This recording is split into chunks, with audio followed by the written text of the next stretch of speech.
Hello and welcome, ladies and gentlemen, to the 6th round of the Acelith Design Endurance Championship Season 5, where we're continuing to focus on the guys in Tier 2, and today we're back with a feisty one in Group 1 at the Fuji International Speedway Shortcut variant. Now today in the commentary box, I'm not alone, but I'm joined by a fellow commentator. If you'd like to introduce yourself, Plux. Hello, I'm Plux. I usually drive in Tier 1, but mechanical issues have forced me out, so I've come to join in the commentary box today. It should be a good one. It's going to be, like you say, a feisty one. These cars are not easy to drive, and this track is always a difficult one to master. That final sector being so technical, and then the very aggressive track limits penalties that you can get here should make for a good tactical and challenging race for the guys out there in Tier 2. Oh, definitely, and it's good to have you here, Plux. I had to ship Thank you all you the very way over much. from the United Kingdom to Japan at short notice, but it's worked out. Long haul flights.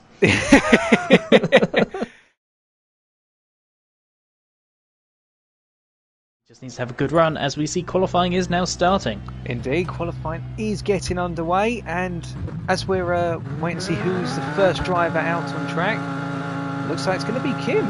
So our good old Norwegian driver, probably looking for a little bit of satisfaction tonight. He did run boarding very close in round 3, and I think he's going to really want to get the most out of that Tomahawk tonight. I think there's unfinished business for Kim, and a good result is coming. I think he does want to even sneak a win in at some point, and I did briefly catch up with him before this race, and he was saying he felt 50-50 about this one. It could either be a fantastic race or it could be a difficult one. I think it's the combination that's just unsettled him a little bit. Not the car per se, but Fuji, because Fuji is quite a difficult track compared to what it looks like out on paper, particularly as you were saying earlier, Plux, the final sector can catch a lot of drivers out. Yep, definitely so. The Fuji is one of those tracks that's very difficult, but Kim has gone well here before. He did very well here in Season 3. He snagged a podium in the GR4 cars, so look for him to go well. The Tomahawk obviously is new for this season after being released from the banned cars list, and he's made great use of it. He got in there nice and early getting into it. Definitely showed that he wanted that car, and Kim has gone strength to strength since he joined what was DREC, obviously is now as ADEC, and really has really grown from not just being the occasional kind of spotty quick driver. He's really matured into an all-round driver. Not always the fastest in qualifying, but a really solid driver, really good at strategy, really understands the times to push and the times to let the car kind of do the work. So yeah, really look for Kim to be quick here tonight.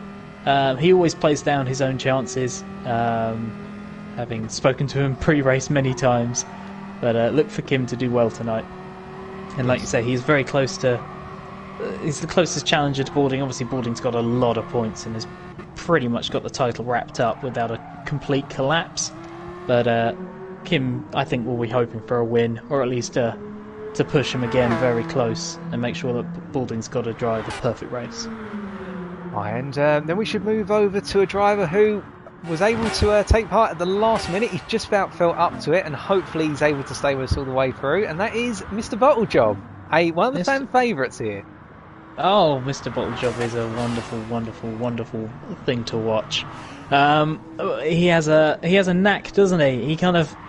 You always count him out, and then he comes out of nowhere and can snatch a brilliant result. And he's a little bit under the weather. I can kind of disclose that to everybody as he posted up in the sign up thread. As we see Kim setting the early... Oh no, JC setting the early pace with a 1:22.2. But he has nicked that little bit of slipstream I see off of Kim. So that might have helped him down the final sector. Kim, unfortunately, being the driver who was the first to set a lap time, means that he was punching the hole in the air. This was a big thing, actually, last time we came here in the Group 4 cars. It became a big old train, and whoever was the last one to get across the line on a decent lap ended up on pole. That was Lion Essie, who was a Tier 1 pole sitter a couple of times before he stepped back from the season. But as we look through the field, I believe JJ was on a brilliant lap, and he set it there with a 21.7 straight away, showing his pace. Indeed. And I was just going to make a quick mention to our guest driver for today, who was AGT Grimlock 213, who's making an appearance. His placement here, for those wondering, will not affect the points that any of the drivers receive. So if he was to finish first, then whoever finished second would take the win, and so forth. But that's one of the great things about this championship, is it does allow guest appearances every so often. We saw the wonderful guest appearance of I can't remember his name, Murkov. Back in the round 4 Dragon Trail, and we've got another guest appearance here today. Do we know anything about Grimlock, whether he'll be able to perhaps put some of our drivers on their toes? He's got a bit of pace. Grimlock is, well, AGT Grimlock. The AGT stands for Average Gran Turismo. Well, it used to be AGT Racer. This is a YouTube channel. So Grimlock has always thought of himself as very much average, but he has a tier 2 direct win to his name, so he's not that average. He's much quicker than he ever gives himself credit for. Can definitely kind of show up a surprise occasionally, but he is a little bit out of practice when it comes to ADEC, so we'll see how he goes. And this is a difficult one to jump in for. But you talk about fan favourites in Bottle Job, but Grimlock is the ultimate driver's room favourite. He's colloquially known as the voice of the driver's room, as the first one of us to start putting out commentary videos, so we'll always be a fan favourite, and we will wish him well, because he's always great fun to watch out on track, and has definitely been one of the drivers to give a catchphrase to the series. However, I'm not going to say what he would say, but anyone who's interested, have a look at the earlier the direct races on his channel AGT Racer on YouTube, because there's some cracking quotes in there. And literally on that, Kamara has just jumped the pace to 121.3. That is 4 tenths ahead of Balding at this point. So that Tomahawk is working for him, and I think he's finally hitting his rhythm. Now let's see if Balding responds at the end of this lap. Balding is currently on an out lap, so he probably stuck a new set of super soft tyres on, so he's going to have to work for this one. This is not an easy track to just go out and blitz everyone and be like, yep, that's done. I think Kim was being quite conservative in his first 2 laps, just getting his eye in, as we see is that Yules up into 5th position in the Pug. Mac is another driver we haven't spoken about. He's a tier 1 race winner multiple times. And the Bugatti here today. In the Bugatti, I would say is the most all-round car of the bunch. I remember when initial testing was done for this class, it really struck you just how big this car was, but also how nimble it was on its feet. For all that it's the biggest and bulkiest car here, it does drive really nicely, and we saw when the wet weather came a couple of seasons back, this was the car to have, with its natural 4-wheel drive and very drivable engine. It was a battle of the Bugattis for the win there, so look for Mac to be pretty quick here tonight. And it's a pretty good car in a straight line, it's a pretty good car accelerating, and it's pretty good on fuel as well, as we see him go wide there on the exit. Let's have a look at the live timing quickly whilst the pictures are up, and we'll see if anyone's setting the timing screens alight. I can tell you now that JJ's purple in Sector 1. Okay, we'll follow so JJ. Let's follow him as we go into Sector 2. Oh, he's gone very wide. Just about kept it on the limit. Yeah, that is definitely what you could say. He's gone green in Sector 2. We'll see how he does. He's got to find 4 tenths though, and that was purple by only a couple of tenths. Not at the best run into the final corner. No, and he wasn't quicker than Kamara in Sector 2, so it's going to come down to Sector 3. Can he find anything through there? Come across the Bring it up now to 6th gear, 185. He does. He goes 3 tenths. No, he doesn't. Sorry, I am talking. Yeah, he does. Yep, 3 tenths. He does find it all there. So Kim's going to have to dig deep again. And it does. I get the feeling that in the remaining 6 minutes, we're going to see a constant sort of back and forth of lap times now between Kim and Balding. Yep, and they do seem to have the kind of feel to themselves at the moment. And I think Balding's really going for another lap. He just really cut it through turn 3. And the 2-second penalty for cutting the apex of turn 3. He really went for it. And he backs out straight away. He's probably going to go for another lap. Mm-hmm. And get those fresh tyres on. Will Kim stay out on these tyres, or will he go for a brand new fresh set for the last 6 minutes? He's down on himself in the first sector. But can he find something in the middle, the final sector? Sorry, that's where Balding got the jump on him. Mm-hmm. Definitely a very good final sector. A 36.294 that final sector. Purple by a long way, possibly around half a second though. I didn't see at the time. As we see Bottle Job now jump up into 5th position. He's started to put in some decent laps, and behind these two front runners, the gap between from 3rd to 6th is only about 3-4 tenths. So it's very close for that kind of mid-pack group.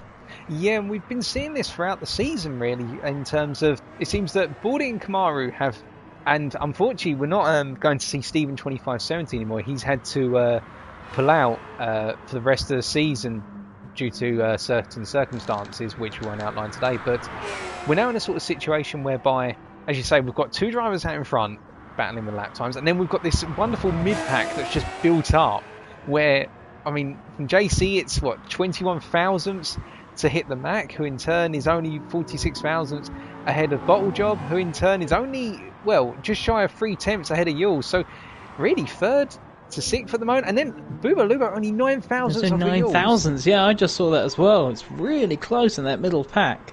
Of those cars, I think the Hyundais will have the best start, as Yules has just made a mistake out into the final corner, so he won't be able to set a lap. So look for the Hyundais will be the quickest probably off the line, as Kim has now parked it for now. Maybe he's thrown in the towel, doesn't think he can improve on a 21.3. Looks like as there's it. Balding, they're both in the pits for now. Will they go out for one last run? And Grimlock has just set a time of a 1:24.4, so he's a little bit off the pace at the moment, but perhaps just getting his feet in and trying to build up a little bit of confidence, or a little bit of initial practice perhaps. Perhaps he's just finding his way, so that way in the race he feels a bit more confident going into it. Yep, I think that could very well be the case. He's also not running super softs all around. He's running softs on the front, so he might, like you say, just be working on a little bit of race balance, know what he's going to have. As much as there's no fuel in the cars at the moment, at least he'll get a feel for what he's got underneath him at this point. Mac is in 3rd position, I believe. He's just jumped up ahead of JC and is immediately pitted. It does look like the top 3 have now boxed. And with JC just coming out again to complete the lap. Now, let's just see. And he is green in the first sector, but he didn't improve in the final sector. Okay, that's unfortunate for him. So just see if he does another lap. Locked up in the front left there, a little bit under braking, just a little bit timid at getting on the power straight away by the looks of things. I get the feeling that's something the driver's going to have to watch out for here. Coming down from such high speeds under braking, you don't want to end up locking up and going too deep in the corner. You just want to get that flow for each corner here. So that's what these Group 1 machines are all about. It's about their speed. They are. You do have to try and keep that average speed up. As much as they do have a lot of power, if you try and be too aggressive with them, they can bite very easily. You have to be smooth. They kind of all the classes, they're the closest to Group 4 in terms of you're trying to be as smooth as possible. I'd say Group 2 and Group 3 you can be a bit more aggressive with. Group 3 especially, I think that's the class where you can really kind of you can fight the car a little bit and still get a decent lap time, as Bubo does jump up to 5th now ahead of Bottle Job. So currently it's Hyundai from Dodge, from Bugatti, then Hyundai, Hyundai in that middle section of the grid. So those Hyundais showing they're strong again, but some other cars mixing it. But yes, they are difficult to get stopped. those Group 1 cars.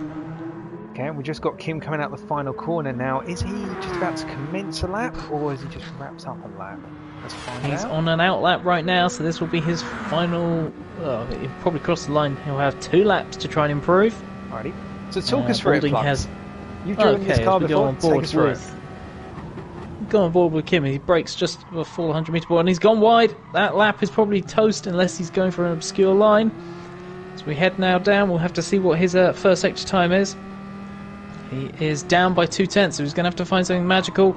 Cut across that corner through turn 3, and now the long right-hander.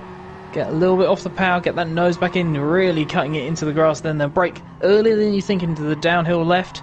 Missed the apex there, he's going to be a couple of tenths off himself, probably still there. That wasn't the cleanest of runs. So we head down now to the shortcut version of the tracks. We see Bubo jumps up into the 21.8s as I'm still commentating on this lap. This is a 4th gear corner, though 3rd gear in the Dodge. As we head up to here, this is always a corner you've got to brake a little earlier than you think. You've got to get up onto that green curve to really straighten out the corner.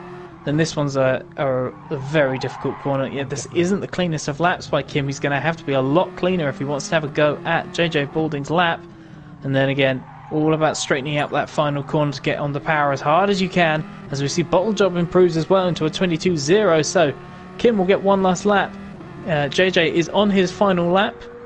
So I'm just going to see how he's doing. He is currently purple. He's set a new personal best first sector, so can he improve in the middle sector as well? Beautiful line through that corner, clipping the apex of the second to last corner, now runs up to the final corner, brakes nice and early, gets it turned in, now blasts down onto the power using the 4-wheel drive system as he heads up now towards the final corner. That was a great run out the final corner. On the power smoothly and consistently. Can he match his 120 from earlier? Yes, he can, a 120.8. And Kim has backed off, so it is going to be JJ on pole. Buba Luba now crossing the line. Is he on a personal best run? Nope, he's not quite. He's backed off as well. Bottle Job, is he improving on this lap? No, that is not an improvement. The next driver to cross the line will be DRC JC. Looking a little bit sketchy coming out of that final corner. He didn't go as wide as the previous time. Look a little bit wide. I think he too is not going to improve. Oh, not quite. A few tenths off himself. And then Bottle Job. Interestingly for Mac, just to have a cut over the action, Mac didn't go back out for a final stint. He's dropped from 3rd down to 6th.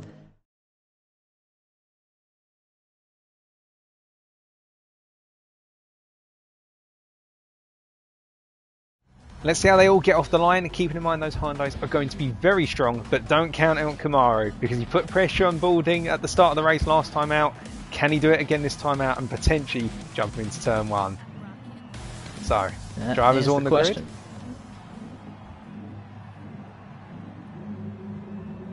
Keeping an eye for those lights.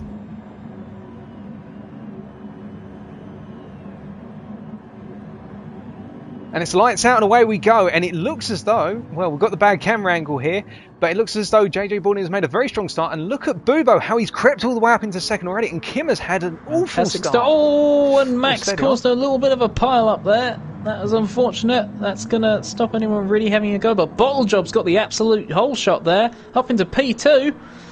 Definitely, and Bottle Job has had such a great launch, and I think that he's going to be able to essentially scupper Kamaru's plans here to put the pressure on Balding. We're just going to switch down to Bottle Job at this point in time. All of our drivers have made it through into turn 5 now up into 6, relatively okay as they go a little bit wide, a little bit dirt being kicked up there by Hit the Mac by looks of things. Bubo's gone wide off of 6, now it shouldn't cost him too much, but he might pick up a penalty for limits there, get the feeling.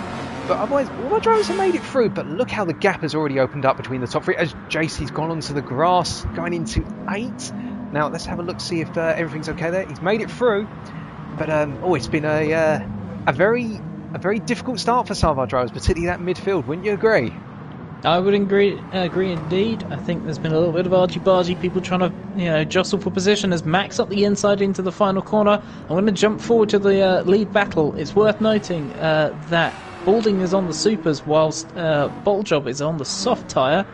Now we'll have to see if that Tomahawk can rein in the Hyundai.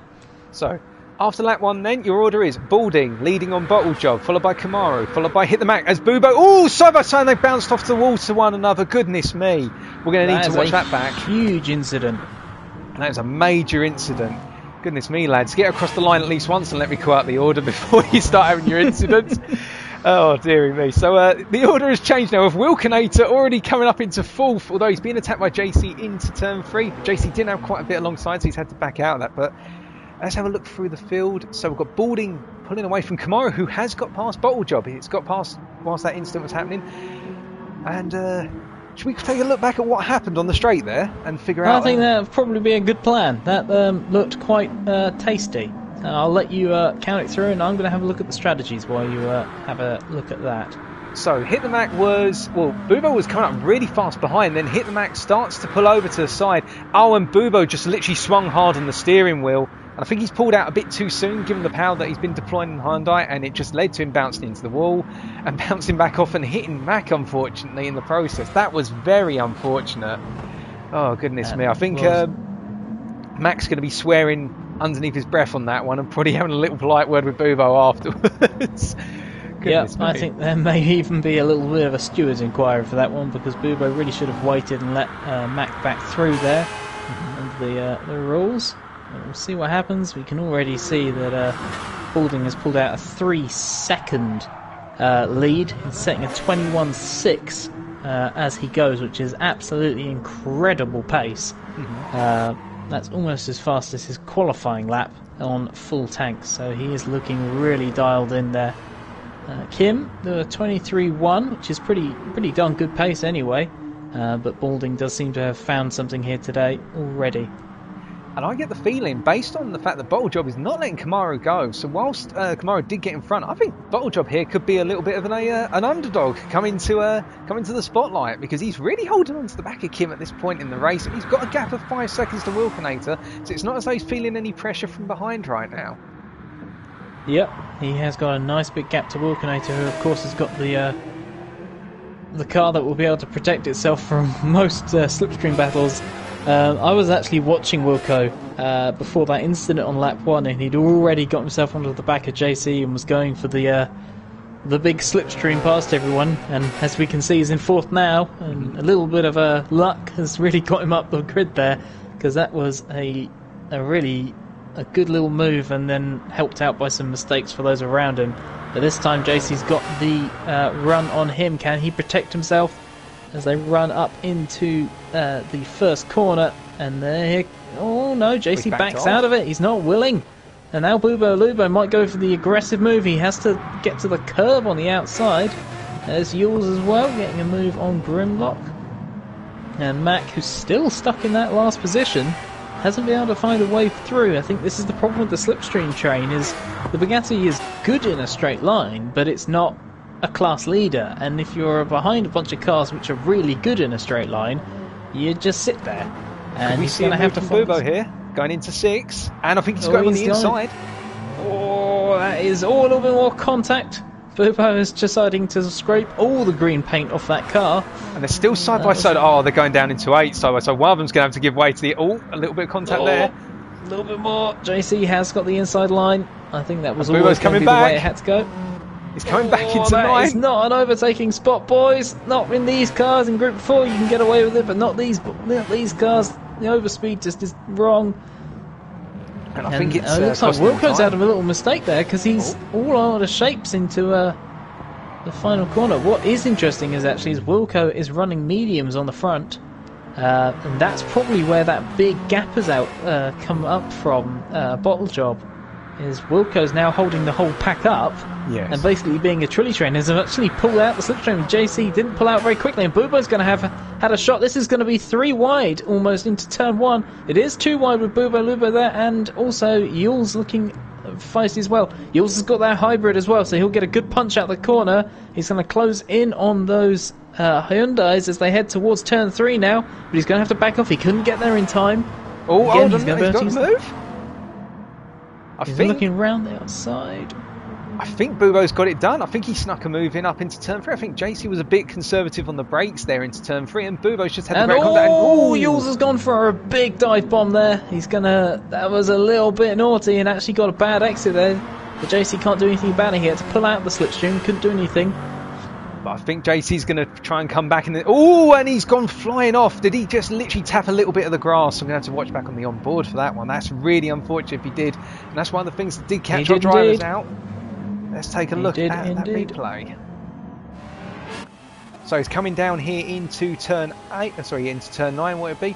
And yeah, literally just clipped the grass very briefly coming down under brake, and that is very unfortunate for JC. But still, I mean, given the fact that Wilkinator is creating, as you say, the truly train of Group 1 today, I think JC could be... And they're going 3 wide down to turn 1 already. Oh, no, not again. Oh, no. Goodness me, lads. Calm, boys. Oh, Wilkinator's... Oh, no, he's pulled ahead. He's pulled ahead. It looks as though... Oh, and yeah, Jules has got the inside. And he's going to have the hybrid punch. And he has made his way into 4th place. I said that car was going to be interesting out the corners. And Wilco's dropped all the way behind, and like I said, he's the one with the medium tyres. He will come on strong later in the stint, but he's now behind. Max moved up into 7th position now. Grimlock hasn't dropped off the back of this pace. And he's going around the outside into 6. Oh, there was some confidence there. He has got the penalty, though. It's worth noting, half a second penalty. So we'll see how well he can burn that off. It is doable here at Fuji. But it is quite difficult to do, as we'll have I'm just going to jump to the front of the field as we sail on board, I'm sure, with that mid-pack fight, and I'll give you a update on the times when we're ready. Yeah, I mean, at the moment in this midfield pack, it looks as though the fight's still strong. We've literally got 5 drivers running nose to tail, and I think Hit the Mac's going to go up the inside of Bubo into the final corner. What an incredible move. I think Bubo caught blindsided by that, but he gave the space, and Mac is now back up into the 5th. But Bubo's charging onto the back of him, going onto the start-finish straight to commence lap number 7, and Bubo's pulling out, this time a little bit more stably than the previous time, and I think that's going to make up for the previous incident between the two, as it's going to be side by side, but Bubo has got past. And here comes Wilco. Well, yeah, Wilkinator's coming up as well. So Mac's going to stay to inside, and he's still got that inside line. He's given a little nudge to Bubo here, but these two drivers, and Bubo's gone off the circuit. Got to be careful on the green, because that AstroTurf is slick as anything. It's really easy to make a mistake on that, so you've got to be careful. And he's gone wide through turn 3 in the dirty air, and the tyres are starting to wear on these cars. So to give a quick update on the leaders, JJ is now 8 seconds clear of Kamaru, still in the mid-22s, after a fantastic opening stint, really taking a command of this race. Kim in the mid-23s on the super soft tyres. Those tyres are looking in really good nick, actually, for when you consider that's a rear drive car. Bottle Job starting to wear those fronts a little bit. And Grimlock's just gone off. Oh, goodness me. Sorry to interrupt you. We just had a back and forth battle. I'll let you finish and then I'll show you on the replay. Oh, goodness me. Bubo and Grimlock getting toe-to-toe there. So, yeah, Kim's got a small margin of 2 seconds just holding outside of that slipstream window. So what happened there with Grimlock? So we'll jump back. Bubo and Grimlock were fighting. So, and they're coming out of 5, and then Grimlock got down on the inside. Going through here, now they're heading down towards the shortcut right-hander, where you'd normally have turn 10 then 11, but it's just turn 10. And what you're going to see here, I think, Grimlock, as he's going on the outside, he literally clips the curb, a little bit of grass, and off you go. He caught it, fortunately he did catch it, but Grimlock's got to do all the hard work once again to gain the places. But they were battling side by side throughout through there. And Balding's had a pit stop, I believe. Balding has had a pit stop, as has Mac, but most importantly for Balding, he's come back out in first place, which really shows you just how big that gap was, because at this point I think Balding's probably got this one fairly comfortably. What I didn't catch actually was, did Balding get through there without causing himself a penalty, as this is a race with both a entry and exit white line penalty. You can't just bomb it into the pits this time. You've got to be careful and not touch any of the red and white hashed area on the entry, otherwise that will be a penalty if it's spotted by a competitor and reported to the stewards. And that was that's the one thing that we've seen in a lot of FI races over the years, is the fact that drivers literally just cut across those lines and charge into the pits with reckless abandon. Don't worry about the poor pit crews. But here we're enforcing the stewards' rules. We've got to do it the proper way, making sure you actually follow that pit entry. And it's great to see in qualifying the drivers did, and fingers crossed Balding did as well. Obviously we didn't see that on camera. But I think at this point, what have there been 12 minutes in? I think we'll just do a quick roll call of the field. So Your current race leader is Balding on lap number 9, 4 seconds ahead of Kamaru, with a pit stop in hand as well, Balding. Kamaru second at the moment, 3 seconds ahead of Bottle Job, who in turn is 13.5 seconds ahead of Yules SK, as Bottle Job just goes a little bit wide coming out of what would be turn 5 there.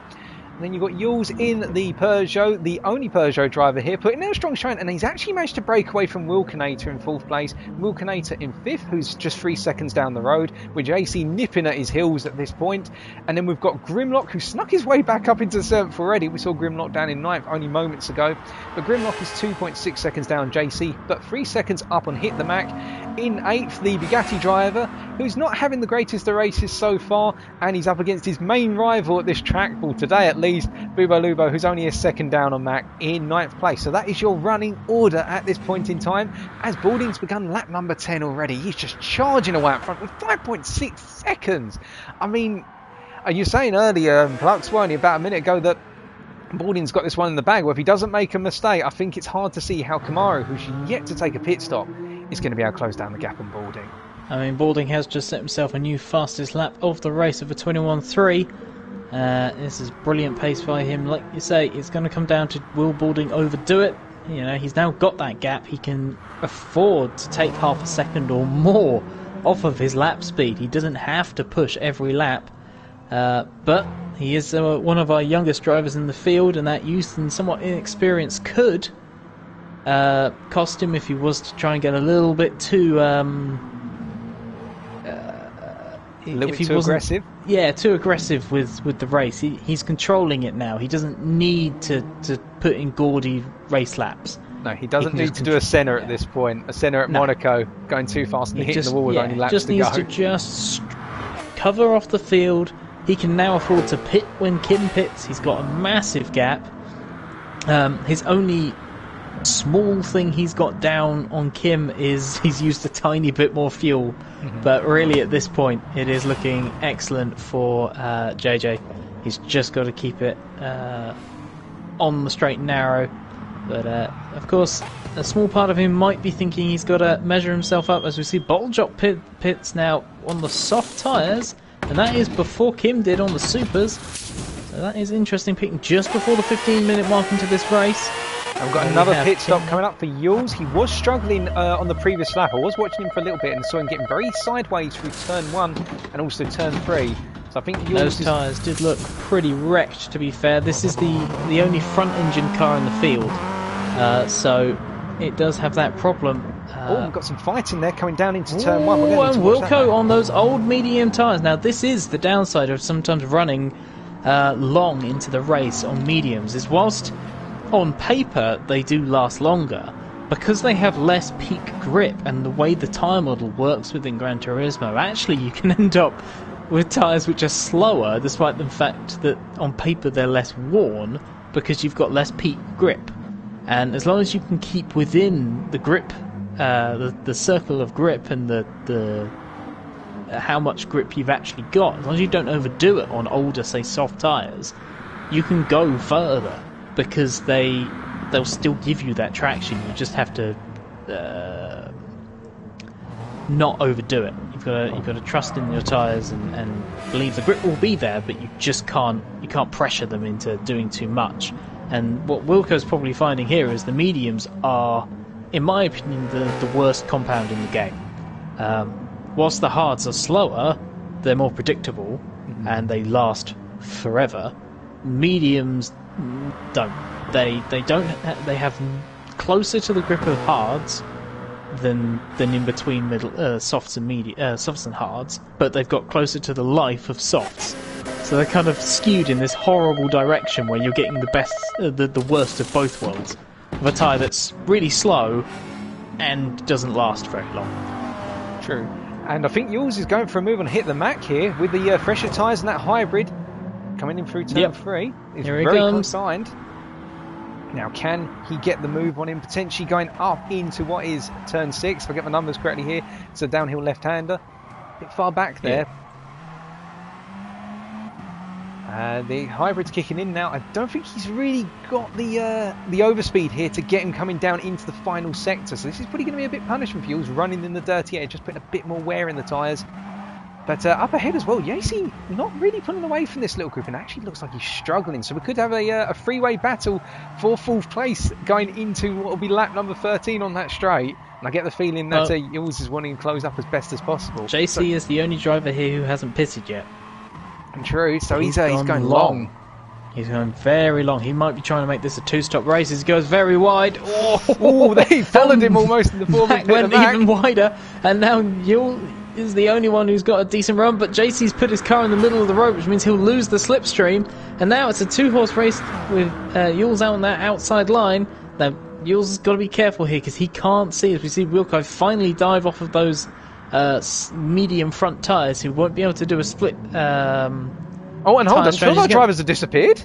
They've disappeared off, and that has gifted Yules. We'll have to take a look back and see what happened there, but I think they pushed each other too hard, too narrow a line into that hairpin, and Yules has scampered away 2 seconds up the road from JC, who again is still the driver with the worst tyres, so this is going to be holding Mac up even more as there's a little bump between those two as we head down into that downhill left-hander, and Mac is just completely stuck here, and Yules has pulled a blinder by being the driver who was careful, stayed on the racing line, waited for the two to battle, and he's now got a big old gap.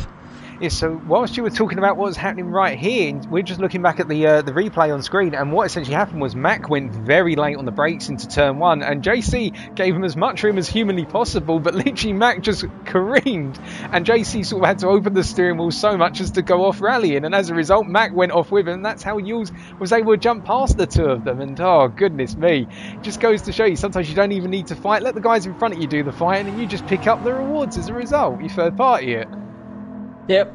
Well, you know, the winner is usually the person who makes the least mistakes, and Yules is doing a great job here. Of course, Mac is a little bit out of where he should have been positionally. You know, he had that big old shunt on the main straight. Oh, he's gone very deep again. Look at the momentum he's getting by swinging off the corner like that. JC is just not having a good time coming out of turn 1 by comparison with Mac. I reckon if Mac can really nail it down onto the start-finish straight and up into turn 1, he's definitely going to have to move on soon because he just seems more confident with the flow of the car, whereas JC seems to be parking it on the apex and not necessarily to defend, more discomfort. As you can see, look how he's closing up to him under braking into turn 6. We'll probably see it again. The Bugatti has got fabulous brakes. Despite having a damaged car at round 1 topless in tier 1 where there's heavy damage, he managed to hold off a charging and he's going for duck named. Oh, he is. I shall stop reminiscing and get back on talking about what actually happened. But that car has got fabulous brakes, and if he can get it alongside and not brake too late this time, he should have this because JC's tyres are absolutely crushed now when you consider those are supers, and he's going to have to do a good job here. But just to point out how slow JC is running right now, Yules is 5 seconds ahead already. Oh, goodness me. And JC is into the pits. That has cost Mac a huge amount of time running behind JC. It has indeed. That's wiped out all of Mac's advantage by doing the undercut. And look at the tyres on Mac as well. It won't be long before he's coming in for a pit stop. I think that's going to really have worked to JC's advantage. He's effectively gained 5th just by running incredibly deep and making Mac have to do all the hard work and make the mistakes on the way. Yep. He's gonna be a long way behind when he pits Mac compared to some of those around him that could even put Bubo back into a chance here. But Bubo did have a couple of duff laps before his pit stop, so not really showing that consistency he needs to be able to jump himself back up the order. So we take a quick look at the front of the field as we see JJ comes into the pits right now as we speak. He did ding that wall on the way in, so I wonder if he did pull off a slightly naughty pit entry, being that he's 21 seconds in the lead and can kind of get away without someone having spotted it. But I wonder if he did hit that wall from taking the FIA line, let's say, into the pit lane. The good old FIA line. But he's come just out in front of Kamara and he's taken on a good amount of fuel as well. Now, I think that might be fueling to the end. I think. So he was at about 48% fuel when he came in, if I remember correctly. So to pit this early on, perhaps he's going to be going on a fuel savings stint or a couple of fuel saving stints now. Well, we're over a third of the way through, and he's used just over half a tank. So if you take into account that he's done an extra lap, then in theory he should need about 100% of his fuel now. So I think he's fueled to the end. He's got that big old gap, and he's gone, right, I'm going to take all my fuel now, bank it, and then the gap's just going to exponentially increase here. Kim has just set a couple of laps ago his best lap of the race of a 22.4, and now we'll be kind of looking at that gap going, oh, I want it, but I can't do anything about this despite the fact I've got a lighter car because I've got older tyres, and JJ is JJ and is going to just disappear down the road because he can do 21s on full tanks, which is exceptional pace. But let's not rule out Bottle Job here. He's had a really quiet race out. The front runner's just sitting in third, and he's only 4 seconds off the back of Kamara here in the Hyundai. I think, you know what, depending on how the strategies play out between the two drivers here, Bottle Job could have a crack at second towards the end of the race if he plays his cards right and just keeps putting in laps, because you can see it's not a gap that's opening up massively. It's just eking out a tiny bit, but it just takes one mistake from Kimaru to see Bottle Job creep back into contention for second. Bottle Job's just going to not bottle it. He's going to keep the pressure on, keep it within a strikeable margin, because he has got a couple of key advantages here. He's got four-wheel drive, which really will help out that first sector. He actually gained about 4/10 when Kim out of turn 1 alone, but he's now driven a little bit wide there, so he's going to have to be careful of doing that too often. He lost a couple of tenths by that, but he did keep the momentum up, so that's good. He's also on soft tyres, so if he can manage those well, again he runs a bit wide, then he's got a chance of coming back at Kim. But you've got to remember he is on, I think, likely to be a 3-stop, while Kim looks like he's on a 2. I think possibly, unless I'm talking wrong. No, Kim only pitted 1 lap later. So they are on similar strategies. And Bottle Job might be able to use the undercut to gain some of that time back. And just to give an update on our midfield, so we've had some things happen in the midfield while you're talking about Bottle Job. So Bubo's picked up a 1.5 second penalty for track limits. Mac has pitted and actually come back out in front of JC. And he's got a gap of about 1.7 seconds. So either JC has not had the best of laps, or Mac's just putting some blinders, having been given the clear air. So it means that as a result now we've got Bubo, Mac and JC all clustering up once again in the battle. Oh, Bubo's run wide. Bubo spun it. Oh, he spun it? Oh no, we're going to have to see what happened there. And that means Mac is now up into 5th and JC up into 6th. And Bubo's still recovering, which means Wilkinator is now up into 7th. So let's take a look at what happened to Bubo there. So jumping back on the replay. So, at this point he's coming up into the penultimate corner. Gets a good line by the looks of things. Gets it nice and tight to the apex. And then... Oh, right. So he's lost the rear end a little bit under braking. Also, before braking initially, and then he's just gone out onto the grass. Yeah, he's probably picked up some marbles coming out of the penultimate corner, and then as a result, he's gone onto the grass, and as he's tried to rotate the car and sort of gradually stabilise it, the car's just sort of said, no, I've got no grip available, and we're going for a spin round in circles. Oh, dearie me. Earlier on, when we were talking about how these cars drive, one of the things I said was the Hyundai feels very skittish. It doesn't feel like it has a lot of grip. So you're so used to having a car that doesn't give you that much confidence, but you have to trust it. Mm-hmm. And now you've got a car that has, on full tanks, JJ's just gone even faster. Oh no! He's then lost a second. He's done a 21.2 and then gone 9/10 slower on the lap after. So he's not been consistent, but he's still been blisteringly fast because he was still a second faster than Kim. And it very well could be that he's trying to push for the overall lap record. And then he's backing it off, which is, you know, that's a fair enough approach. If he is taking that approach, kind of put his marker down to the Tier 1 boys who he's inevitably going to be up against next season, saying, look, I'm here, I'm quick, beat my lap time. But yeah, it's quite interesting to see that drop off. He probably had a fairly large mistake. But like I said, the Hyundai is one of those cars you just have to trust it, because it's an interesting beastie, and poor old Bubo probably thought he was going to have more grip, and like you say, probably hit those marbles, and on older tyres it just slid wide. And by looks of things, he's had another spin out of turn 1. Let's just go back and see what happened there. So coming down into turn 1 here, charging down, then under braking. He's just gone late on the brakes. He's missed his brake mark and then he's had to recover, and he's had to very gradually recover it, knowing that yep, you've got that very dangerous slow AstroTurf, which I can tell you from my personal experience is probably the bane of my experience at Fuji, or minus the wonderful curb out of turn 3, which some of the viewers will remember from the FIA race this weekend. But that's enough about me. Let's get back to the racing here. And yeah, it's a bit spaced out the field at the moment in general. I'm wondering if we're going to see any closing up in the next 10 minutes. Probably in the final 20 minutes we'll see the close-ups. Yeah, I think that's very possible. I think this is that kind of natural spreading out of these cars. I think we got a lot more battling than I expected we would, when you consider there's only 9 cars and they're the fastest class. But the closest kind of running pair at the moment is Wilkinator and JC, and Wilco's put in a couple of decent-ish... No, he's dropping away, actually. I'm talking rubbish. But that battle is still quite close. Wilco's on much older tyres. He'll be pitting possibly at the end of the next lap or so. He went very long in that first stint, but he might now be converting onto kind of a very asymmetrical 3-stop. And he might pit twice more in this final segment of the race, having gone very long at the beginning. Yeah, and he does look as though he's having a bit of difficulty with those super soft tyres now. You can see it under braking into 6 in the downhill braking zone. That rear end is starting to come loose under braking.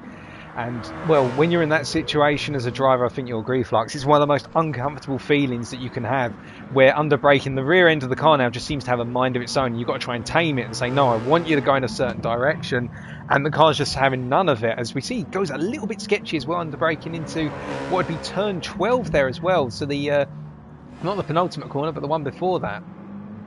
I would, as a personal driving preference, prefer a slidey rear end under braking than a front end that won't turn in. And that car's front tyres are absolutely shot to bits. So I think he's struggling all round with grip. The Alpine, you have to run with very aggressive rear brake bias to get the rotation through the braking phase, especially if you want to do any sort of trail braking, because otherwise the front end will just go nope.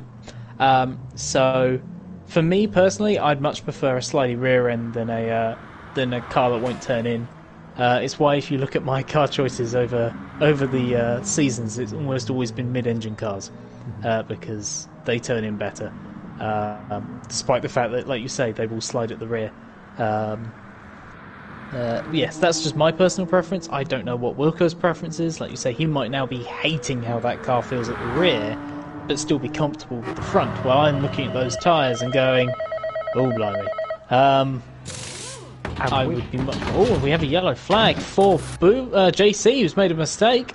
I'll have to see what happened there as we see Kim in the pits as well. And so Wilkinator is right up the back of JC as a result of that. If you want to cover that, I'll take a look at Kim, who's just come out to the pits. Sure. I'll let you know that Bottle Job also pitted and they're now right together. So once we're finished with this battle, I'll let you know. Oh no, they're not quite right together. I'm talking rubbish. They're about 2 seconds apart. Carry on with JC and Wilco. So let's take a look what happens. It looks like JC's pulled away a little bit from Wilco, so Wilco has not been able to capitalise on Actually, hold on a second. It could be happening down to turn 1. Let's not rule out the Alpine straight line speed. And JC is already having to get defensive. He's weaving on the straight in order to break a little bit of the slipstream, making his initial move and then just resettling. I don't think Wilco's got the attack here unless he goes for a very, very long distance layout. And JC's gone deep under brakes, and Wilkinator is up into 6th. But can he hold on to it, given that his tyres are in a place right now where he's having a spot of difficulty? And JC's looking to the inside into turn 3. Doesn't quite have it, but just sticking his nose in there to say to Wilkinator, hey, you might well look at your mirrors instead of your braking points, and perhaps you'll miss your braking point as a result. But Wilkinator's had none of it so far, as they're coming out of 5 and now into the braking zone for 6. And JC is really having to hound the back of Wilkinator, but Wilkinator's holding strong at this point, despite the wear in his tyres. And JC hasn't had the best of exits out of 6 as a result, as they now come down into what is, if I get my numbers correct this time, folks, it's turn 10, not turn 9. And now coming up into the final sector. And JC's fallen a little bit off the back of Wilkinator, so I think we can quickly hop back to a replay and see what happened and what led to the two of them getting so close together. So JC was quite a bit up the road, and he was coming down into the shortcut, and he tapped the grass and cut across the circuit and got reset back to that corner, and that's what enabled Wilkinator to catch up.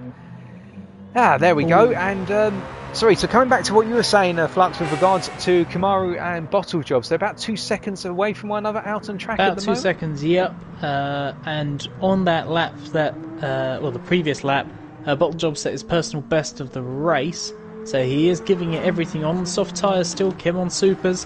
The fuel usage, though, is very interesting. Kim put fuel in that stop, while Bottle Jobs still hasn't. He's still on his initial fuel, and he's got 25% left, so he's done very well on fuel there, while Kim's probably or possibly now fuel to go a little bit longer, while Bottle might be going for a couple of short stints to the end, something like that. But he's got to really put his foot down now. He's got to keep it cool, got to push hard and see if he can force the very experienced Norwegian driver into an error. And we've got in the pits at the moment Grimlock. I think he's taken on his fuel at this point in time. Yep, he's just taken on his fuel, so that is his fuel to the end of the race. But looks like he's going up to 73% of the tank. Staying over to the right hand side, Grimlock's had a bit of a quiet race, I guess, driving as he actually goes onto the grass and then very, very wide out of turn 1. And he's pulling off the side, making sure to respect the blue flags. Good on Grimlock, staying out of the leader's action. But at the same time, credit to a driver, because it takes a lot of determination to stay in the race when you're a lap down on a couple of the drivers and well off of being able to chase down anyone ahead of you. There's a sort of mentality in that which I respect personally. Yep, definitely so. Grimlock is one of those drivers who will never give up. I believe for a couple of seasons he even ran Never Give Up on the side of his car, as I believe Kim has done as well. It's just that sort of determination and grit that some of these drivers bring, and Grim knows that sometimes he's not going to be on the pace, but there's always a result out there. Even though in this case he won't be scoring any points, there's always something to race for. As we're on board with our lead pairing, and actually the gap's now down to 1.7 between those two. Sorry, not our lead pairing, our podium pairing. Obviously JJ is 20 seconds down the road from this and is having, tea. He's too young to have a beer, but I think the intent is there. I think with Bottle Drop, what he's doing very well at the moment is he's really gaining on Kim in that final sector in particular. Kim seems to not have the best of final sectors, whereas it's sector 1 where Kim is pulling away, just from what I'm seeing on screen. But you've got the timing boards. It seems Kim's stronger at the opening part of the lap, and then Bottle Drop is closing up to him in the sort of second to third sectors of the lap. And he's already pulled 3 tenths out. Really interesting, in my opinion, is the difference in line through T1. Actually, Kim's had and Bottle has just gone sideways.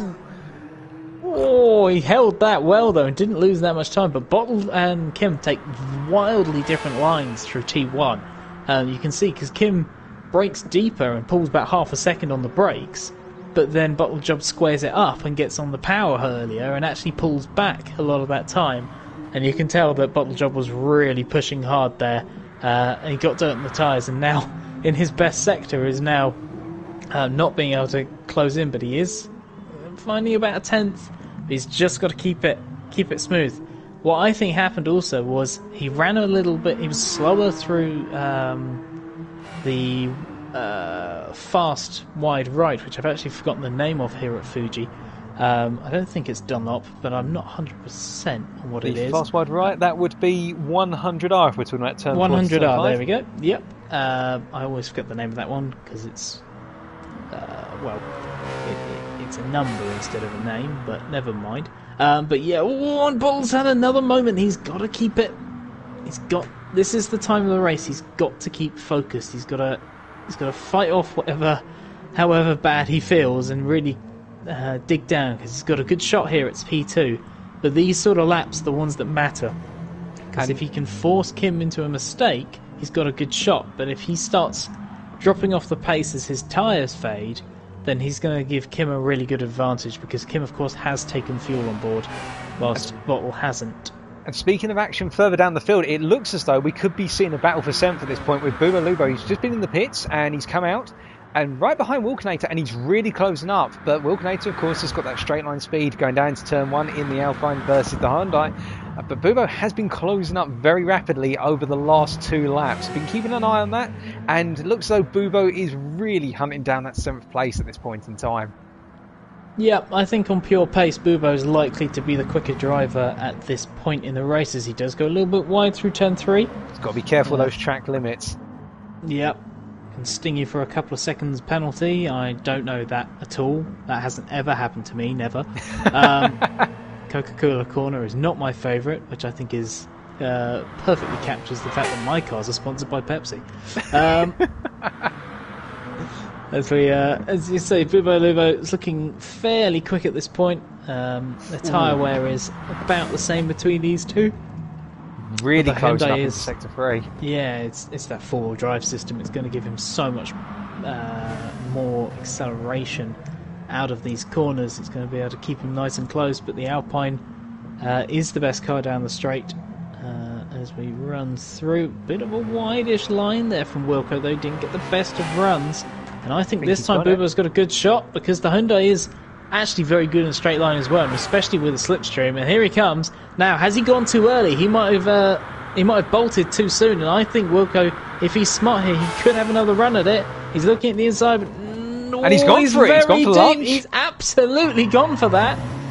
Bear in mind, I think we've had a disconnect here or something for Mac, or a retirement, because he just took a very weird line into the pit lane there at a very low speed. So I think maybe Mac has pulled out of this race, unfortunately. Unfortunately, Bubo, for Wilkinator, Bubo has got back past Wilkinator now. I don't know if Wilkinator did a little lift off there, or whether Bubo just got past beyond pure pace, but these two are trading places, and Wilkinator's charging after him again. He's not giving up, Wilkinator, give him his credit. But Mac, as you say, down and I think completely out of the race at this point, as he's just sat in the pits. Oh, goodness me, it's just going from bad to worse for Mac. It seems as though every race we've covered so far, he's having a good start off and a good starting showing, and then he's just going backwards. And, oh, well, his luck's got to turn around at some point, surely. Yeah, I mean, he's one of those drivers who is immensely fast and immensely consistent sometimes, and then has absolutely terrible luck other times, and really has no chance of a decent result through no fault of his own. He's a tier 1 driver on pace, and has won races there. One of the few drivers who has. I think it's still only around 10 or 12 drivers who have ever won a tier 1 race, let alone consistently been in the top 5 and placed in the top 5 in a championship. So it's never to do with skill, it's just he's very unfortunate with incidents, and today I think the same thing's happened again. As right from lap 1, he's just got caught out in an incident that really wasn't his fault. Now, speaking of incidents potentially happening at the moment, we can see that we've got blue flags out for Wilkinator. Balding is now come up to lap the 7th place runner. I think Balding at this point is savouring the experience. He's like a tour guide around here, with 24 seconds in his pocket, and then Kamaru still 3.3 seconds ahead of Bottle Job. But I think at the moment, really, the closest runners out on the circuit will be Kamaru and Bottle Job, and Bubo and Wilkinator. But the thing is with Balding, you've got to be imagining right now, he's got 20 minutes to go. Does he raise the bar even higher in his mind, or does he do what we'd call the more sensible thing of just backing it off and going, you know what, I've got all this time to play with, let's not throw it away, not now, just take it easy. I mean, a couple of laps ago he did do a 21.1, so he did raise his bar a little bit higher, and he is actually going in the pits this time, and he does take the sensible line through the pit lane this time, so I'm sure he has been doing it throughout the race. He just probably slightly pushed it hard. But he is going for another stop, and he's got 50% fuel, less than 20 minutes to go, and I think that's pretty much bang on for his fuel. Mm-hmm. And just as we saw JJ come in, JC was also in the pits, and he's come back out in 6th, so he's splitting Bubo and Wilkinator, and there's a sizable gap between the two now, with JC being 1.8 seconds behind Bubo, but I reckon once he's got his tyres up to temperature, as he goes a little sideways under braking into 6th, I think he's just got to get those tyres warmed up a little bit more, those super softs, but they should switch on rather rapidly.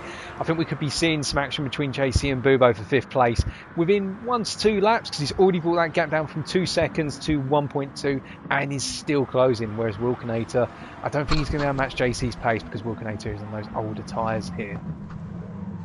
Yep, I think JC will slowly start, well, not even slowly, he's already starting to just cruise up to the back of Bubo. I think with respect to Wilkinator, he probably lost a bit of time because he had to lift off and let Balding through, and Bubo never did because Balding pitted.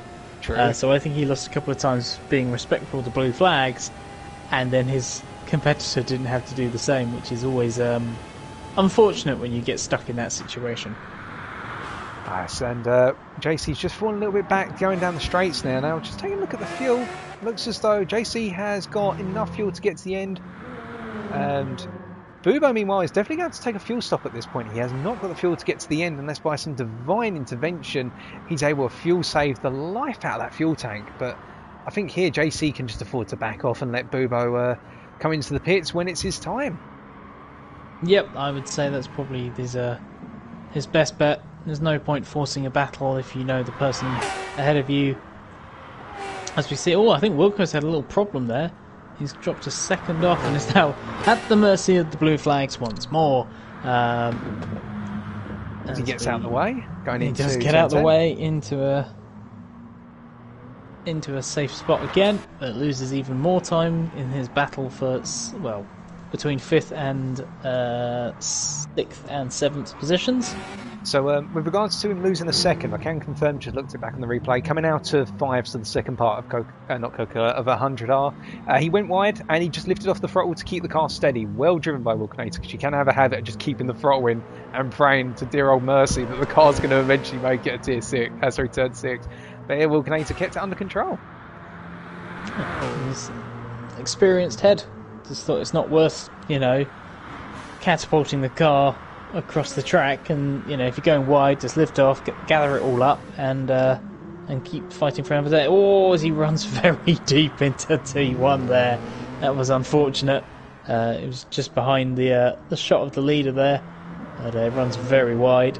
So we go back on board with our leader. He wasn't quite as quick on that lap for an opening lap out of the pits. Only a 21.7. I of course say that with extreme sarcasm. As we stay on board, he's got more traffic here, so he may not try and go for another Banzai lap this time. He may now be, oh no, I'm talking rubbish, he is actually purple. He's probably going to try and use the slipstream of JC going onto that straight. If he can not get held up into this final sector. A little bit of a wiggle though as he hit the curb there. He's really pushing that car hard. He is literally throwing it round there. It's a man on a mission to get an even faster lap. Yeah, here he goes. He'll get a double slipstream here, so he might get a couple of tenths extra. Got to be careful with that AstroTurf though. He almost tapped it as Hitlermack has had to retire. Unfortunately, the pit crew's finally confirmed they had to retire the car. That's unfortunate. Another retirement on the board for Mac, but hopefully he'll come back stronger next time. And was that the new fastest lap from Balding? Nope. I don't believe so. It was only a 21.4, so we did lose a couple of tenths. That would have been exciting. Because you can have a big accident into turn 1 just by doing that, and that would be a slightly embarrassing way to lose the lead. As we actually see Kim pit for the final time. Yeah, and speaking of pitting, we did miss off camera Bottle Job going for his pit stop and taking on the fuel. And Kim is taking on some fuel at this point. Okay. Well, he might need to, yeah. He might probably need over a quarter of a tank. He is now out of the pits with 40. Oh, that's a lot of fuel. And Bottle Job here is, I'm not sure if he's going to close up very much down here. I think the gap's quite sizable. We'll find out very shortly. It's going to be about 4 seconds maybe. So we'll have to do it on track. But yeah, I think Kim has got this one nicely covered. But for a driver who wasn't even sure they were going to race this evening, Bottle Job will take a 3rd place. If it does stay that way. And talking of drivers who will take the position they're in, I think Jules will be very happy with a very solid 4th place.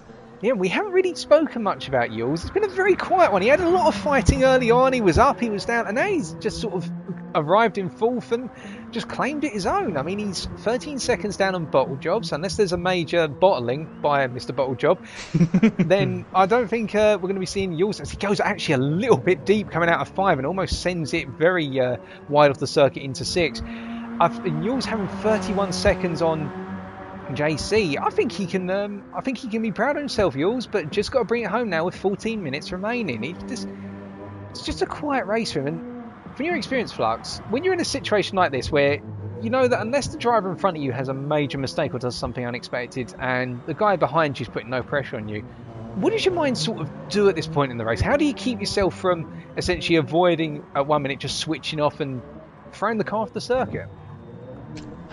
You evaluate if you've got a shot at fastest lap. That's what I've always done. It's surprising how much that 1 or 2 points in Tier 1 matter. And if you think you've got a shot at it, you stay in your position, you see if you can close up to the guy ahead, and then with 2 laps before the end, you pit, stick a set of sticky tyres on, no fuel, bang, off you go, see if you can steal a couple of extra points.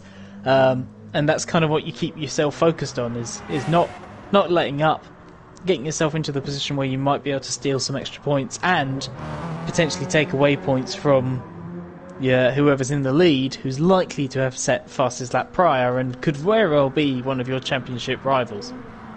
Very true. And speaking of pits at this point and putting on a fresh set, so we did see a tactic like that from Steven 2570, who's not racing today, but we saw him do that last time out. Do you think we could potentially see Kim or Bottlejob go for that? Well, particularly Bottlejob, seeing as he'll have a lot of space to Yules, 32 seconds as it stands? I think that gap is too tantalisingly close for Bottlejob not to want to stay with him. I think he'll want to push Kim until the last possible second and hope that big shouty Dodge has a moment on its rear tyres. But yes, he's likely to be a person who would go for it, but I don't think anyone's going to be able to close down JJ, who has now beaten his personal best lap, though he does go a little bit wide out the penultimate corner there. So very much, I think everyone's accepted that Balding's got a second on the field, and you're not going to close that sort of gap just by sticking a set of sticky tyres on. That's just natural pace difference. So it's worth staying around. Usually, I'm looking at doing that sort of thing if I'm 2 or 3 tenths off the best lap, and I know I could do that lap time in practice. I'll usually assess what I think my ceiling of lap time is on zero fuel before I'd consider doing the Banzai lap approach, because it can go wrong. You can throw away a lot of positions by just pushing too hard on that final lap. So very much Bottlejob will be thinking that all the way through. He's keeping that gap at around 3.6. But if I was Bottlejob, I might have gone for a set of super soft tyres on this final stint and thrown everything at Kim in the early part of the stint. And maybe by the end your tyres are ruined, but at least you've got that 30-second gap. You could see if you could push the other driver into a mistake by having more grip yourself. I think he might have been a little bit too passive here, especially when you consider he had the advantage of the undercut on all of these stints. Very true. And just looking further down the field once again, so our closest runners at this point, with Wilkinator being a long way down. I think he took an extended pit stop. Really our closest runners are at this point Kamara and Bottlejob, as Balding is into the pits again for his final pit stop, I would assume. Yep, going for the 5 stop. Takes a splash of fuel, which I don't really think he needed, but always good to be safe. Now I get the feeling, could we be expecting an even fastest lap from Balding at this point? I think it's perfectly possible. This will be the first time we've seen him run at low fuel, lowest fuel he's going to have, and have the sort of pace that we saw in qualifying. Look here for possibly a 20.8. I think could be his ceiling for in-race running, if he really hooks one up. But he's been by far and away a class of the field. He'll be very quickly checking, I think, up on the Tier 1 results to see where he might have finished if he'd been in that race. But ever since the drop of the flag, he got away well. And, he had the pace on the field and did a great job of pulling away, getting that gap, and just driving his own race and blitzing the rest of the field. Now, speaking about things happening further down the field, we shouldn't rule out the fact that Bubo at the moment is really pounding in the lap time here, going after JC. Now, the gap is about 7.5 seconds, but we have seen Bubo catch up before, and I get the feeling he's probably trying to sniff a chance of 5th place here, what with the fact that 1st through to 4th seems to be decided, but Bubo hasn't given up the fight yet, and he knows he's got no pressure from Wilkinator because he's about to lap Wilkinator.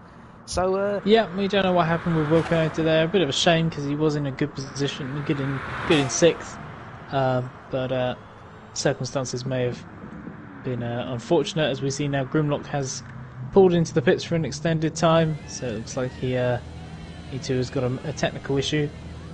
But Bubo, I think actually, amazingly again, Wilco's managed to.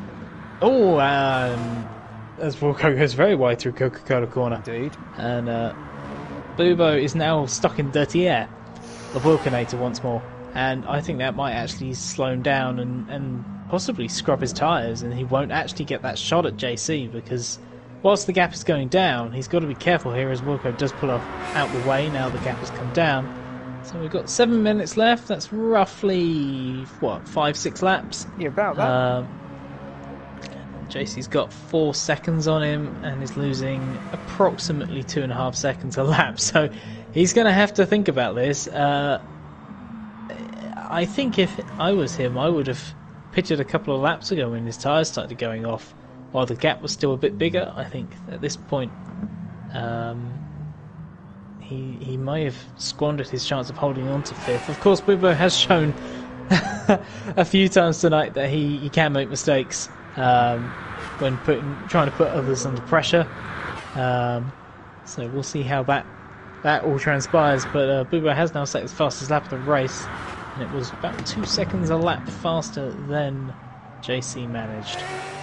Yes, and on that note, I take a look at the tyres of both drivers, and they're both at relatively the same wear levels at this point. So they're probably going to start to feel that tyre wear creeping in, particularly on the last 1 to 2 laps of this race. But, I mean, look there, through turn 3, he already stripped about 9/10 of a second out of JC.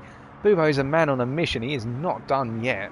I reckon give it 2 laps and we could see him right up the back of JC, if not already going for a move. So I've also spotted something else. JC might be fuel saving. You reckon? Well, that fuel is not very high. Ooh, that's got to be, close. 12, 15 litres at best? And Bubo's looking very comfortable on fuel, so I think at this point it could very well be that JC's had to run it down maybe into mix 2 in some parts of the lap, and it can really cost you in these cars, losing that top end of power. And he's doing a very early set of upshifts into 4th gear through the final sector. Yeah, you're right. He is doing a huge amount of fuel saving. He's not even revving it out in 3rd gear. Yeah, he's fuel saving like mad. Yep. I think that might be where he's losing all that pace. He's lost another 2 seconds. And he's tried to skimp on his fuel. He's done another 25. Bubo's in the 23s. And I think if this is the case... Actually, and he's made a mistake as well into turn 1. That's really unfortunate. As Bubo's gone very, very fast out of turn 1. That gap is now coming under a second into turn 3. I mean, Bubo's going to have to worry about that dirty air going through 100R now. That is really going to scamper his chances of getting a very good line. As Boljo comes into the pits, perhaps to put on a set of super softs right at the end. And Bubo is really close behind JC now, coming up into turn 6. The move could be on at any minute here. I'm just going to switch the camera to right on the front end of Bubo, as I think he's sniffing a move, if not going down into turn 10 here, where the hairpin would normally be. Yep, he's already going for the move down to turn 10. He's up on the inside. Now, will JC... Yep, there's a tiny bit of contact, but both drivers are being very respectful to one another. But Bubo has got the inside line into 11. But, JC runs it around the outside. What a fantastic drive. Brilliant gutsy work, and he's holding the inside. Oh, that is fantastic racecraft there. Trusted the front of that car. I told you that Hyundai's a weird feeling car. Slow speed, it gets very light and very sketchy, but it has got grip. And Bubo all over the place. He gets a great exit though. Here he comes, and this is JC. Look, he's doing 150. Well, Bubo is up to 185, and JC's only just getting to 180, and I think that's the problem. JC has run out of fuel. He's lifting and coasting as well. That's right there. That will be what's cost him. What a real shame, because that's been a really gutsy drive and a great bit of fighting. between the two of them. Really respectful, but really didn't want to give it up. But there you go. It's the fuel which has cost him. But we'll quickly mention the fact that Bottle Job did come in for that hot lap, and Balding's done a 1:20.6, so I was slightly off in my estimation. He's even faster than I thought he was. That beats his pole time. Goodness me. But to be fair, credit where it's due, and Bottle Job, I think, going on to that set of super softs, but he wants to see if he can put in a really fast lap, not to challenge our leader, but perhaps just for his own personal benefits. He knows he can't beat Kamaru, but also he knows he's got the cover. If Kamaru has to suddenly do an emergency pit stop, he'll have the undercut naturally, so it covers off Kamaru and forces Kamaru to go to the end of the race. It does, and Kamaru have to look after those tyres, but it does look very much like Kamaru's got this solidly in second. All he's got to do is coast it home. They just put it very wide there. That could have gone terribly badly for Kim as they went through the second to last corner. It was right on the limit, and nothing actually happened, but you could see if he went...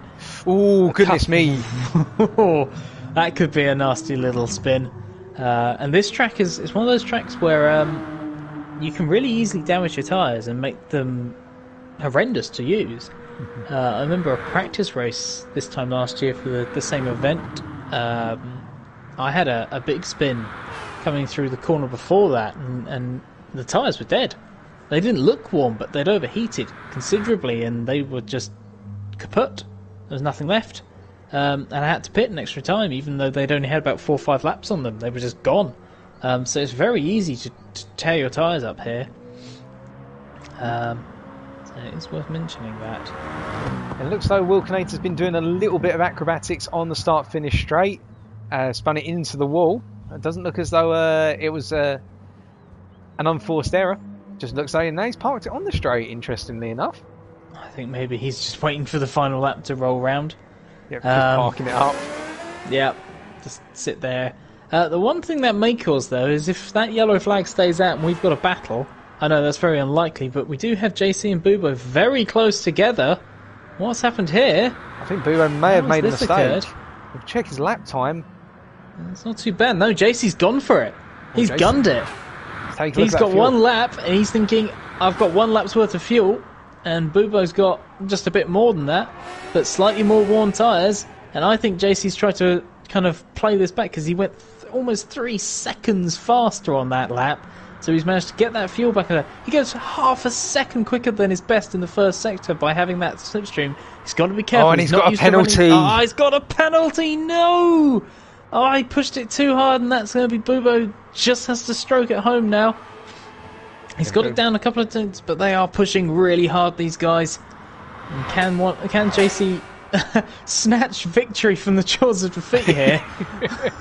You never know. Bubo's just got to get 1 foot wrong here through the final sector. It's the hardest sector out in the circuit. They can catch you out. Now, they're not going to be the first... Oh, but they've both gone wide. Well, JC's really pushing it. I think that dirty area is carrying him just a little bit deep into the corners here as he bleeds off the majority of the penalty, if not all of it. He's got rid of it now. So I think we're going to get one more lap out of them? No, I think they're going to be just short. Maybe they will. JC's probably hoping for that last lap now, though, because he's out of fuel. Here they come. 6 seconds, 5 seconds. Yep, JC, I think, is going to be one... No, they both got onto one more lap. JC, he's going to be cursing that. He's got nothing left in the tank. Oh dear, that is unfortunate. Well, speaking of race finishers, on lap 43, coming across in second will be Kamaru 75. And then... A fantastic drive from Kim. Definitely. And then it's Bottle Job just coming out the final corner right now, 21 seconds behind, but no less a graceful third place for Bottle Job. He's driven a fantastic racing all the way through, and given his health, I think he'll be really proud of this result. It's a really solid one definitely. For him. He's been very under the weather and does do a fantastic job there. And then actually, I think the next person to cross the line will be our dominant victor, our race winner, JJ Balding. Indeed, bringing it home in the yellow Hyundai to make it 4 victories in a row. Well done to Balding. And then in 4th place, the quiet Slovakian hero, that will be Jules SK, the one that's had a quiet race in the Peugeot. But here he comes. And then, hold on, there's fighting going on between 5th and 6th. How is this for? What Oh, he's on the is that inside. car running on. Oh my word! Has he got enough Bobo's fuel? gone wide. Has he got enough fuel? This is, I don't know. I really don't know. I don't think he does. No, I think he's having to. He's run out of fuel. Is he out? He's out. He's gone. out of fuel. Oh no! For JC, could have pulled a surprise. Oh, what an unfortunate ending there. We'll be running through, I think, to the end of the time remaining because of Grimlock still being present in the pit lane. They're still furiously working on that car. And what a finish, what a gutsy attempt at it by JC. Those two having a real ding-dong on that final lap. And JC just going hell for leather, trying to see if he could make it work with no fuel in the car. What a fantastic attempt. And really, really, driver of the day, I think, has to be JC for that. I know he didn't win, but just the sheer confidence in himself to go for it, that's the driver of the day for me. Oh, definitely, I'm with you on that one. And our final standing then, and we'll be celebrating with JJ Balding, our race winner, once again.